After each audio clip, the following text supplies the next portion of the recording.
آج جو دوسرے طبقے کے ہمارے علماء ہیں وہ کہتے ہیں کہ میرے نبی نے فرمایا تھا کہ میں صحابہ سے کہا کہ میں تم سے یہ خطرہ محسوس نہیں کرتا کہ تم شرک کرو گے، تمہیں دنیا کی محبت تباہ کر دی۔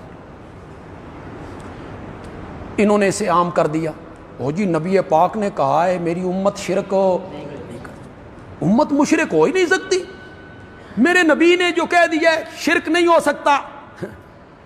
میرے نبی کہنا یہ چاہتے تھے کہ صحابہ میں توحید راسخ ہو گئی ہے، شرک سے نفرت ان کے دلوں میں بیٹھ گئی ہے، اب یہ مرتے مر جائیں گے شرک، ہاں مال غنیمت آئے گا، دولت آئے گی، باغات آئیں گے، سونا چاندی آئے گا، اس کی محبت ان کو نبی پاک دنیا سے نفرت دلانا چاہتے ہیں تاکہ یہ دنیا کی طرف مائل ہو۔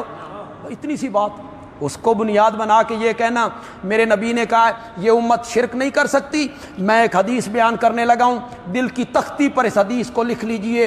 میرے نبی نے فرمایا قیامت اس وقت تک قائم نہیں ہوگی، قیامت اس وقت تک قائم نہیں ہوگی جب تک میری امت کے کچھ گروہ بت پرست نہ بن جائے۔